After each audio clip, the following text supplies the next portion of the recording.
quand on converser à l'enfant, justement, il y a un point essentiel. Quand l'enfant rentre des classes, c'est le moment. Enseigne à l'enfant la voie qu'il doit suivre. Enseigne à l'enfant le droit. Alors bonsoir chez maman, bonsoir, nous espérons que vous allez bien. Nous sommes déjà rendus à plus de la moitié du deuxième trimestre. Alors que ce soit pour les étudiants comme nous, que ce soit pour les enfants, nous espérons que vous allez bien puisqu'ils sont toujours le thème de notre rencontre. Bien, je suis Maman Diam, c'est bien sûr, je suis avec Maman Edith, vous savez. Eh oui, nous sommes là pour vous.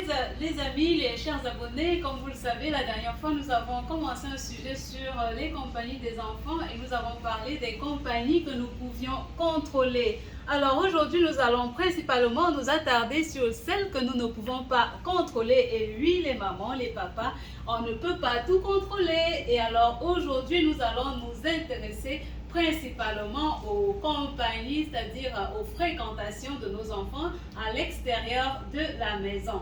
Alors, comment est-ce que nous pouvons contrôler ou alors qu'est-ce que nous pouvons faire pour aider nos enfants justement pour attirer leur attention sur les dangers potentiels qu'ils peuvent rencontrer dehors. Ça nous interpelle parce que oui, on fait des leçons avec les enfants, comme on le mentionne, c'est très important, de la parole de Dieu, on fait des leçons avec les enfants, on prie pour les enfants, mais est-ce que cela est suffisant? Je pense qu'il faut ajouter cela une certaine règle, une certaine discipline qui est essentielle parce que les enfants ont besoin d'être cadrés, ils ont besoin qu'il y ait des règles, qu'ils sachent que voici les limites que je ne peux pas franchir. Et aussi, à mon avis, je pense que quand l'enfant, il faut savoir questionner aussi l'enfant, s'intéresser sur sa vie hors de la maison. Quels sont les gens qu'il fréquente? Peut-être s'asseoir avec l'enfant, discuter avec l'enfant, parce qu'il est important d'avoir ce genre de discussion pour aller voir comment est-ce que l'enfant passe ses journées, avec qui il les passe, quelles sont les activités qu'il fait, quels sont même les jeux qu'ils font, quelle est la conversation qui les intéresse, ou bien quel est le sujet de conversation qui les occupe, par exemple, quand ils sont hors de la maison. On prend cette discussion va justement nous aider à peut-être recueillir des informations qui pourront nous attirer, qui pourront peut-être nous orienter vers le genre de discipline que nous pouvons appliquer à l'enfant. Conversation. Quand converser à l'enfant, justement, il y a un point essentiel. Quand l'enfant rentre des classes, c'est le moment, je vous assure, sa tête est fraîche et il a tendance à parler et à raconter ce qui s'est passé. Et c'est pourquoi le parent, surtout la maman, doit être à la maison quand l'enfant a une activité à faire. Je suis désolée s'il y a les mamans qui ont je sais pas, ils doivent rentrer à 18h ou quoi que ce soit, mais maman peut manquer quelque chose. C'est essentiel. Moi, personnellement, en tant que parent, je quand l'enfant rentre, j'aime toujours que je sois là quand l'enfant rentre. Et quand il rentre, il a toujours des choses à dire. C'est le moment où tu peux questionner, taper dans le ventre, comme le dit communément.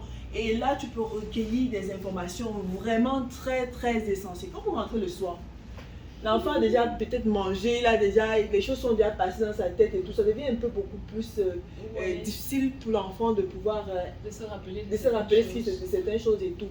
Donc voilà, c'est pour ça que le rôle de maman est vraiment... Le rôle de maman, c'est pour ça même que, même si la société en a abusé, la maman doit être là, on monte, on descend, que ce soit... La maman doit travailler, c'est quelque chose d'essentiel, oui. Oui, moi ça me parle particulièrement en tant que maman parce qu'on joue un rôle crucial dans l'éducation de nos enfants, les mamans. Donc c'est pour ça que quand l'enfant rentre, nous devons nous assurer même de ce qui se trouve dans les sacs de nos enfants, de toutes ces choses. Parce que parfois, en faisant les sacs des enfants, on fait des découvertes extraordinaires. Exactement. On découvre peut-être des jouets ou peut-être des mots, ou peut-être des choses qui se...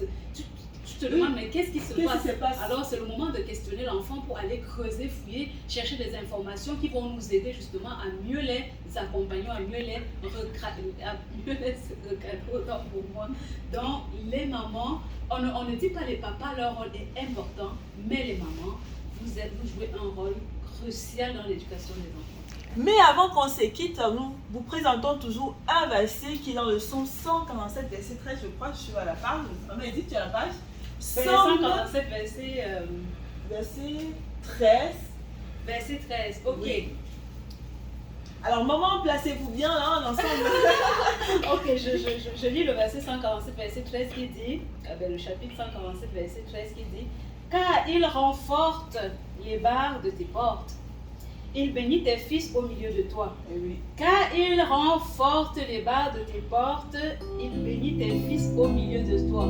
C'est avec ce verset que nous vous disons bonne soirée et les barres des portes, elles doivent rester fortes. Enseigne à Avec l'enfant le la Seigneur. voie qu'il On doit se retrouve suivre. la prochaine fois sur laquelle la Enseigne réussite de à l'éducation l'enfant des enfants. le Portez-vous bien. Et quand Bye bye. il sera grand et quand il sera vieux, la Bible nous promet qu'il ne s'en détournera